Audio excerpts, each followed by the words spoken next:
What do you do when the person you swore to love forever becomes the one you fear most? For years, I asked myself that question, trapped in a cycle of promises broken and apologies worn thin.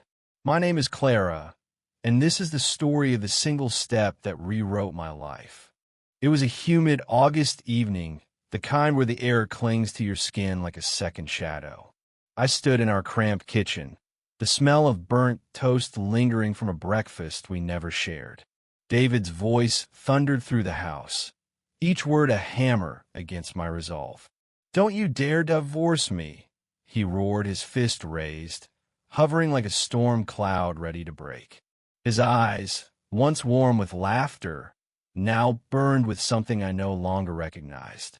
I froze, my heart pounding, but something inside me shifted.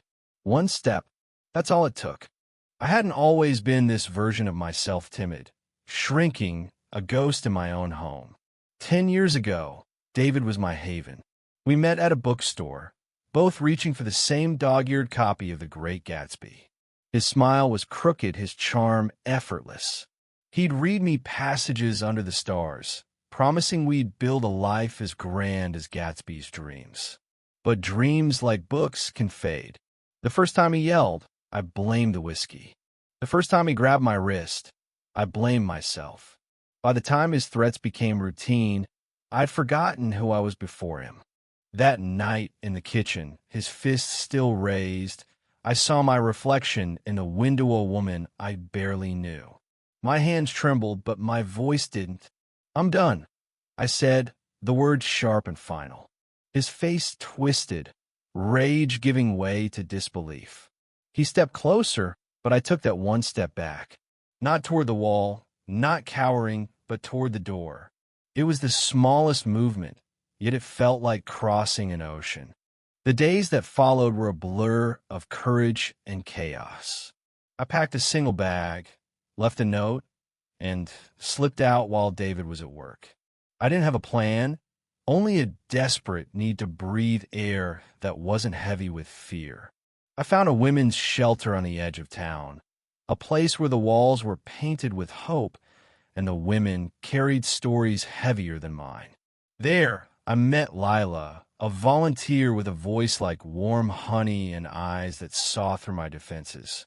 Lila was the twist I didn't see coming. She was older, maybe 60, with silver hair braided down her back and a laugh that could disarm anyone. She didn't ask about my past. She asked about my dreams.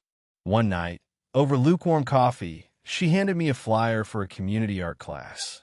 "You look like someone who's got stories to tell," she said. I laughed, the sound foreign to me. Art? I hadn't picked up a paintbrush since high school.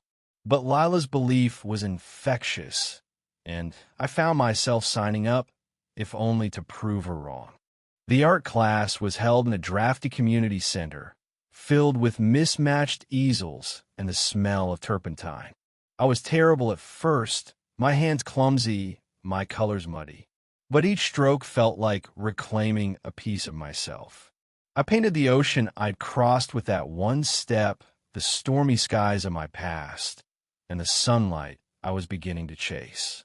The other student strangers who became friends cheer my progress. For the first time in years, I felt seen, not as David's wife, but as Clara. Meanwhile, David didn't let go easily. He called, left voicemails that swung between apologies and threats. I blocked his number, but he found ways to reach Minotti's slipped under the shelter's door, messages through mutual friends. I was terrified he'd show up, his fist raised again. But Lila taught me something vital. Fear doesn't get the last word. She introduced me to a lawyer, a no-nonsense woman named Rachel, who took my case pro bono.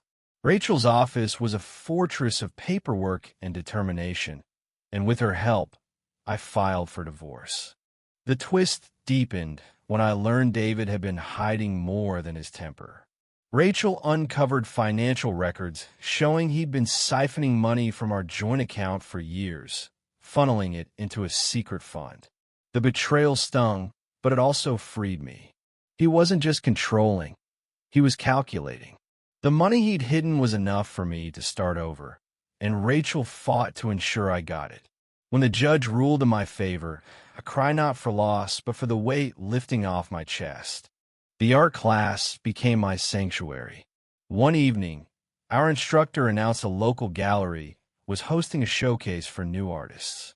My painting, a chaotic swirl of blues and golds titled One Step, was chosen. I stood in the gallery on opening night, surrounded by strangers admiring my work, and felt a pride I thought I'd lost forever. Lila was there, beaming, her braid catching the light like a silver crown. "Told you," she whispered, squeezing my hand. David showed up at the gallery. I saw him before he saw me, his shoulders hunched, his eyes scanning the crowd. My heart raced, but I didn't hide. I walked toward him, not with fear, but with the strength of every step I'd taken since that night in the kitchen. "Clara," he started, his voice softer than I'd ever heard. "I'm sorry." I looked at him, the man I'd once loved, and saw someone small, diminished by his own choices. "I forgive you," I said, not for him, but for me. "But I'm not coming back." He left without a fight, and I knew I'd never see him again. The divorce was finalized a month later. I moved into a tiny apartment, the walls bare except for my paintings. The money from the settlement gave me a cushion, but it was the art that gave me purpose. I started teaching classes at the community center, sharing what I'd learned with others who, like me, were finding their way back to themselves. Lila became a friend, a mentor, a reminder that kindness can change a life. Looking back, that one step in the kitchen was more than a movement. It was a declaration. I'd spent years believing love meant enduring, that staying was strength. But leaving choosing myself was the bravest thing I'd ever done. The world didn't end when I walked away. It opened. I found my voice in paint, my courage in community, my worth in the mirror of my own heart. Sometimes I think about the girl who stood in that bookstore, reaching for Gatsby. She didn't know the storms ahead, but she also didn't know her own strength. I wish I could tell her, "You'll survive. You'll create. You'll become. And when the fist is raised, when the threats echo, you'll take one step not toward fear, but toward freedom."